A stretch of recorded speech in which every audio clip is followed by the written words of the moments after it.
from the Ford Field tunnels just a short time ago. And, of course, the loudest cheers were reserved for the hometown Lions. They're set to go as they will match up. And not a bad return here. He gets it out to the 25-yard line with the Washington Redskins.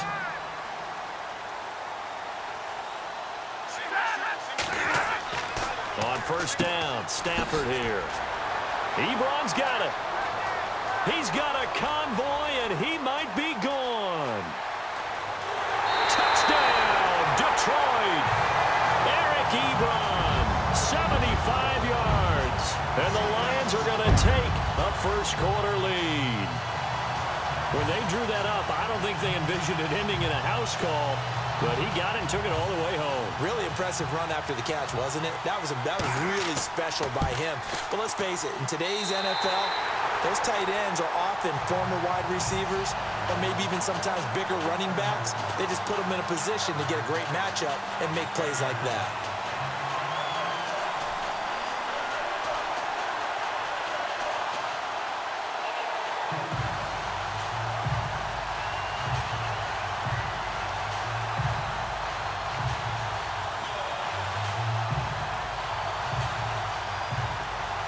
Martin, the punter, now out to kick it away.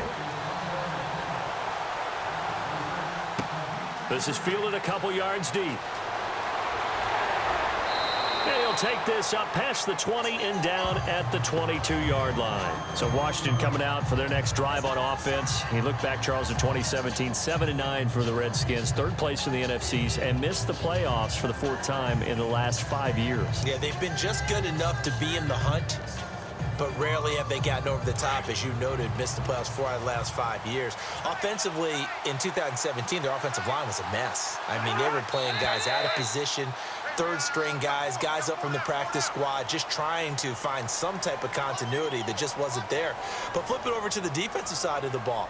Dead last in the NFL in rush defense.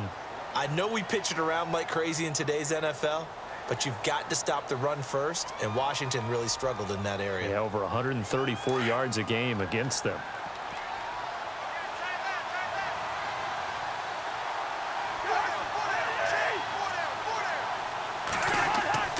Now a play fake here on first down. Rush coming, and he's taken down. Tahir Whitehead not dropping into coverage. He comes on the blitz and takes him down for a loss of 9. Man, he got in there so quickly, Charles. What could the offense have done to adjust and account for that? But what you're hoping is that you figure out and you see and get a clue that maybe there's going to be some pressure coming at you, and you change the blocking schemes. Maybe you go to max protection. The biggest one is maybe you bring your running back in to try and keep you clean. But in that case, that didn't happen. Zero accountability, and a sack resulted. And he's going to be taken down here at about the 10. They get 2 yards back, but they're going to need a lot more than that here on third down.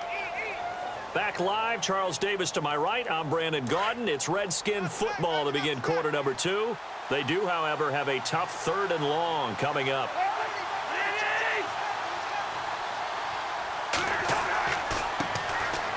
Now Thompson. And not much there at all as he'll get this only up to about the 11. And now the Lions going to stop us momentarily as they call a timeout.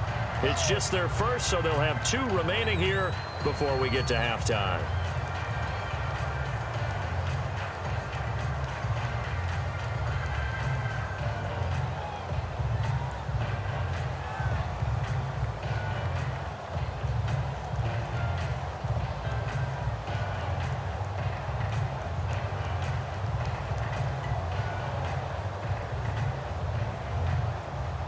So on fourth down, the Redskins will call on Tress Way to punt it away.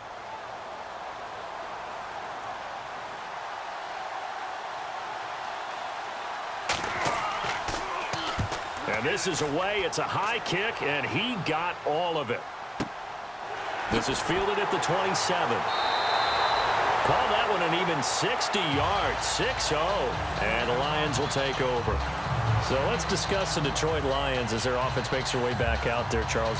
Last 3 years, including a playoff loss in 2016, they're 25-24. They're going to have a new head coach, of course, Jim Caldwell, let go at the end of the year. And, you know, it always seems like the Lions are stuck right in that middle ground, 7-9, 8-8, 9-7.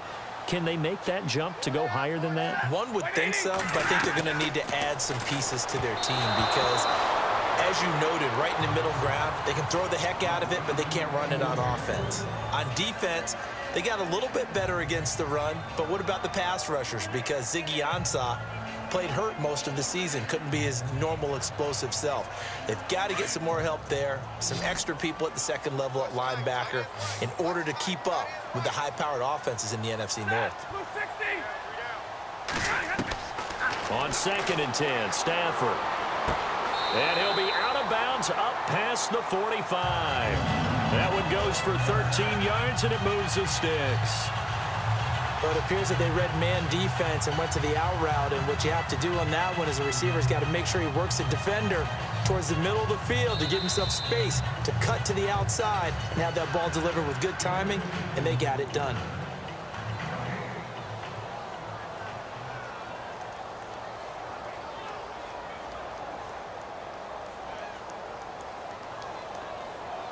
And the Redskins have an extra man in the secondary here on 3rd.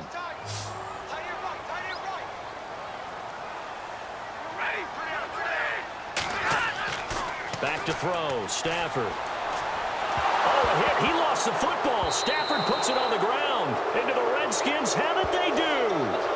Out comes Washington's offense as they get set to take over here.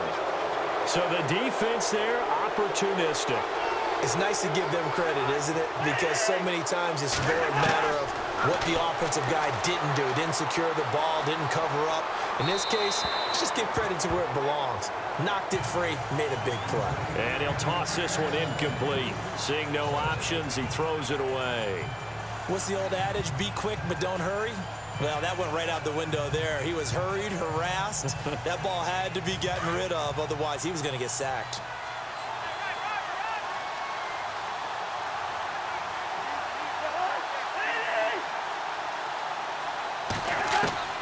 Throwing again, Cousins on 2nd and 10. Letting one go deep for the end zone. And they went for a big play through the air on 2nd down. Couldn't connect. Now it's 3rd. Those throwing windows get a lot tighter near the end zone, don't they? And here's the thing. You already probably have 3 points in your hip pocket. You force a throw here and give up an interception, you come away with nothing. Especially tough in the middle third of the field where he threw that one.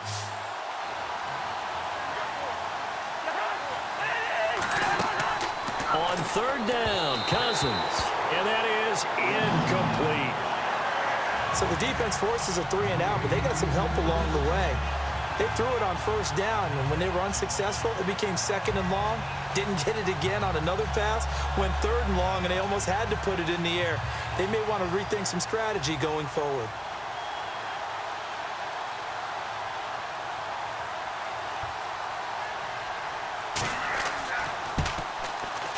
And Hopkins' kick is good. And they are on the board, but still trailing in 7-3. So a field goal here. They're still down, but they put a dent into that lead before the break. And that's got to feel good because now they've seen that they can put some more points on the board, and that gives them a whole second half to get back to where they want to be, and that's in the lead.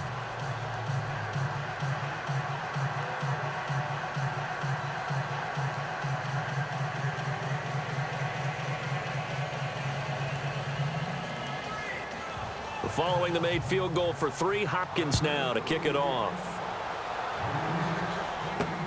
This is fielded at the goal line. And a good return as he'll be stopped just shy of the 30-yard line. And Detroit getting set to go now. And with time quickly fading here in the 2nd quarter, not sure how aggressively, offensively they want to play this. I think we'll find out just how much they trust their guys in this situation if they decide to take a shot.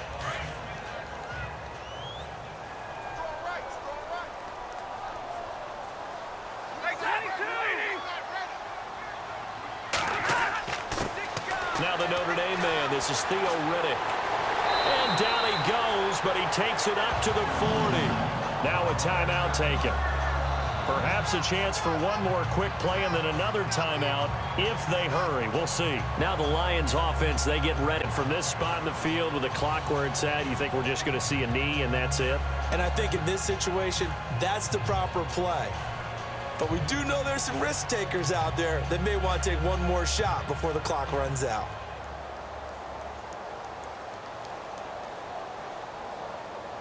Fresh set of downs here.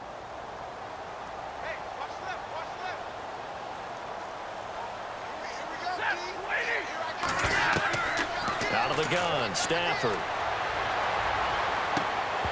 And it pops free. The collision there jarred the ball loose and brings up second down.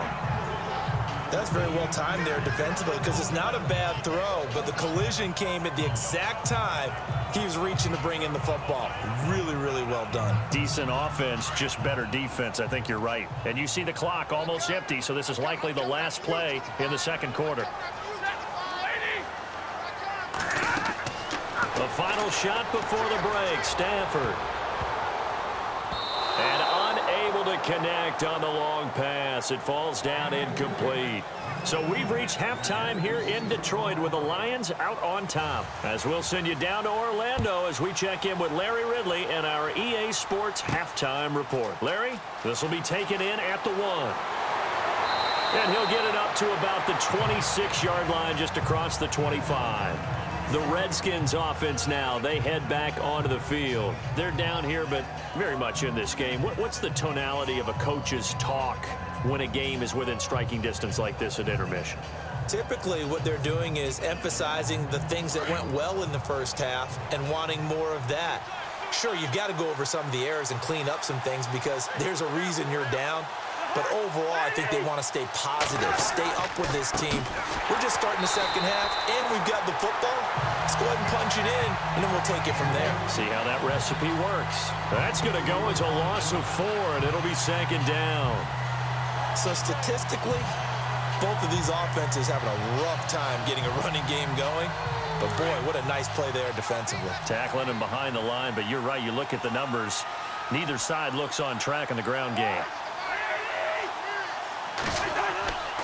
They'll go again with Kelly, and he'll get about 3 as he takes this up near the 25.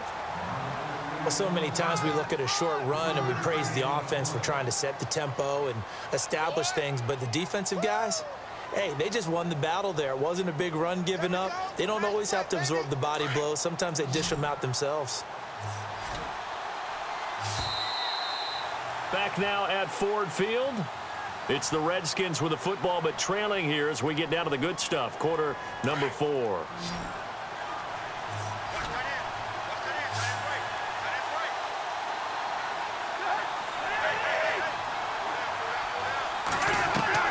They'll look to throw.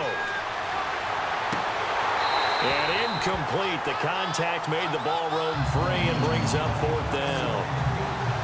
So another big shot dodged there defensively. Now they're just one more incompletion away from salting away this victory. And I know this feeling. They were almost giddy, but they have to stay focused and locked in. They can make one big mistake and throw it all away.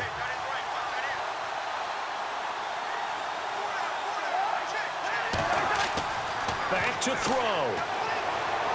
Now a desperation throw deep downfield. And that is incomplete. And Detroit getting set to go now. They have the lead, obviously, late in the game. I guess the good news for them is if for some reason they would make a mistake, a field goal does the opposition no good. Everyone loves to have a little bit of a cushion, and that helps you immeasurably. But the bottom line is, do all the things that you're taught in order to close out the game. Don't even let that become an issue. Yeah, but still a one-possession game. This one not fully over yet. Really nice starting field position here for the offensive unit. I can't believe they let you play. I can't believe they even let you play. Here's Riddick. And a short gain here down to the 22. And now we're going to get a timeout called by the Redskin defense.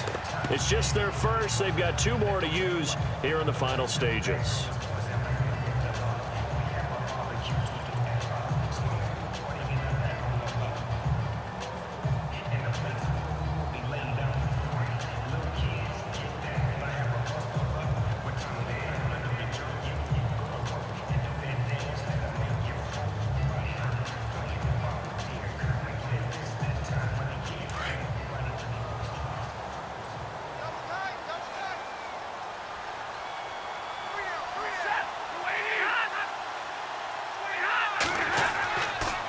They go back to Riddick.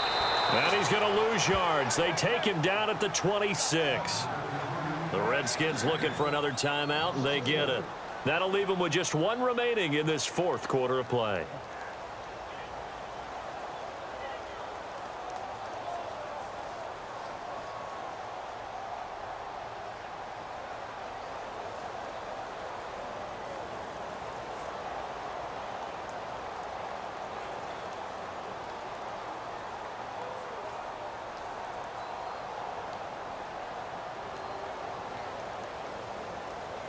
We've got a 3rd and 11. Watch left, watch left. Tight end to the left, tight end left. Set. Now Riddick. And he'll be brought down at the 21, just shy of the 20 in the red zone. And play is stopped here. Timeout. It's the defense calling the timeout here. That'll be their 3rd and final stoppage here as we step aside.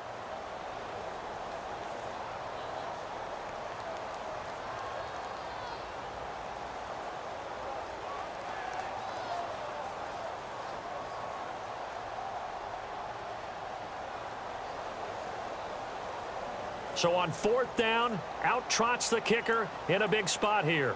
On the left hash mark, this a 38-yard attempt. And the 10-year vet knocks it through the goalpost. And they push the lead up to a touchdown now at 10-3. So, Charles, I think from a defensive perspective, you have to look at that field goal there and consider it a win.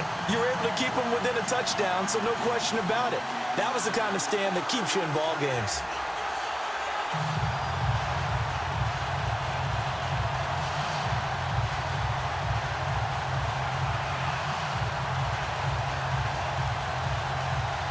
Now it's Martin to do the honors after the made field goal. This is fielded at the goal line. And he'll take this across the 25, a couple extra yards, up to the 27-yard line. A look at Washington as they come onto the field. One possession game, time very much a factor. How does the offense handle this situation? Well, in a lot of cases, they should be somewhat relaxed. And I know that's counterintuitive because this is a pressure situation. But this is Friday practice every week of the season. You go over this situation, having to go downfield, limited timeouts, got to get out of bounds and keep the drive going and set yourself up. Defensively, you can't just lay back and let them do whatever they want. So it is a cat and mouse deal here. How much pressure will the defense bring and how much pressure can the offense handle? We're going to find out.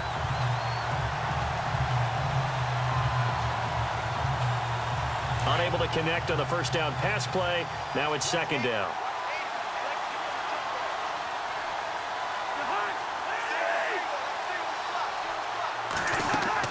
Back to throw. And he can't get a throw away. He's taken down. Ezekiel Ansah in there to take him down, and the clock will roll.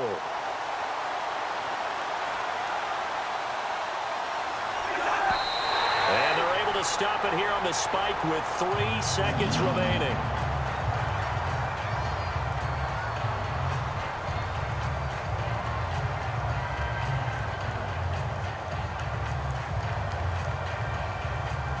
Down 7, and they've got to go for it here on 4th down.